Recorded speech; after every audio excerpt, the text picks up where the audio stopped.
Hi, my name is Lisa Higbee, and today I'm going to be talking about cluttering.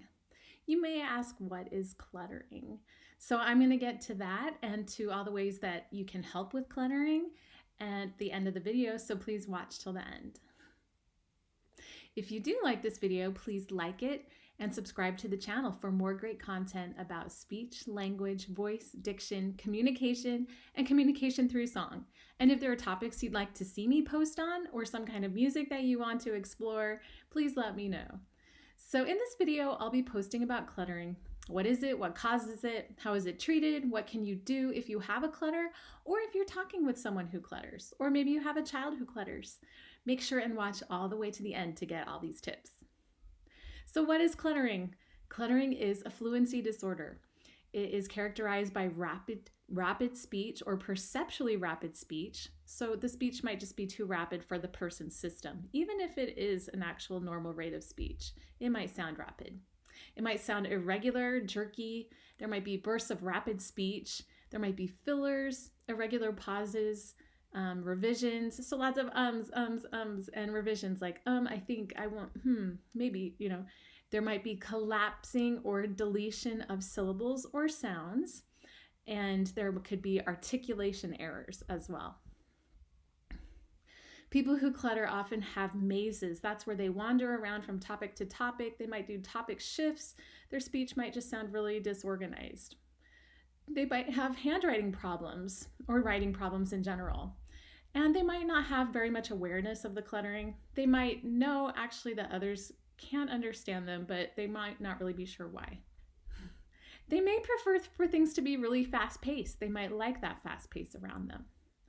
Cluttering often occurs with other conditions like attention deficit hyperactivity disorder, central auditory processing disorder, learning disabilities, Tourette's, and autism. About 1% of school children do have cluttering, and it does sometimes co-occur with stuttering, although the two are different. So what causes cluttering? It does tend to run in families. We don't really know what causes it, but there might be a genetic component. How to diagnose stuttering? There's no really agreed upon method for sure, but one tool that I really like is called the Predictive Cluttering Inventory.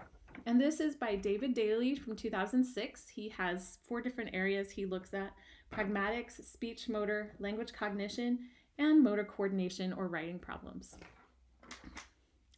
How is cluttering treated? Well, one of the biggest ways is by slowing the rate of speech. And people who clutter might not want to be told to slow their rate of speech. They might have been told this and it didn't really help. So there might be different ways we can approach this. One way could be delayed auditory feedback. One tool I found for delayed auditory feedback was this app, Phonate. You can download it for free. So when I talk, I hear myself, and I hear myself just a microsecond after I talk through my headphones. And this slows down my speech.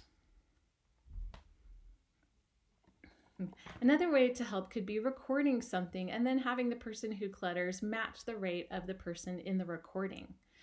Hand signals could also help, like a rubber band to remind you to stretch out your speech. I like to use something called slow, smooth, connected speech when I'm talking with kids. Robotic speech might also be one way you could help. Robotic speech is something from the Westmead program for children who stutter. It's where you talk like a robot, and eventually you move that to a more natural sounding way of speaking. That includes all the syllables and stress in the right components. I've never tried using that with people who clutter, but if you have, I'd love to know how it goes. Will you please comment in the section below if you've used robotic speech to help with cluttering and how it went? Over-articulation is another way to help. Try to think of every consonant and vowel and movement of your tongue and lips and over-articulate, and then gradually move to a more natural sounding way of speaking. Inserting pauses can also help. People who clutter often put pauses in unusual places, and working on putting those in places where it makes sense could help. Reading aloud a poem could help. Maybe mark where the pauses are and where the stress is in certain words. Making sure to include all the syllables in multisyllabic words. Paying attention to how your conversational partner is receiving your speech can also be one way to work with people who clutter. Help them to see the cues of the people who are listening to them and adjust accordingly. Language, you could also teach someone who clutters to structure what they're going to say. Maybe if they're going to tell a story, think about components like character, setting, problem, solution. Self-rating by the person who clutters could also be helpful. You could ask them, okay, on a 1 to 10, was that a 1 or a 10? Motivation is key in people who stutter. People who want to improve probably will. It's said that Winston Churchill was actually a person who cluttered, and look what happened with him. If you're interested in this video, you might be interested in my next video about stuttering. I'm going to explore more fluency disorders. Stuttering is much more well-known than cluttering, but both are equally important in the lives of people who deal with them. I also wrote a song about cluttering that you might like. I'll leave the link in the description below.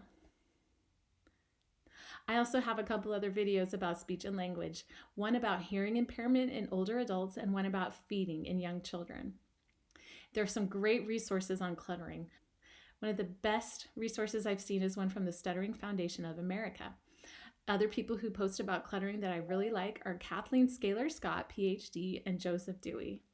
Also, the International Cluttering Association has a website, and there's also a link on that website to a support group on Facebook called Cluttering Speech.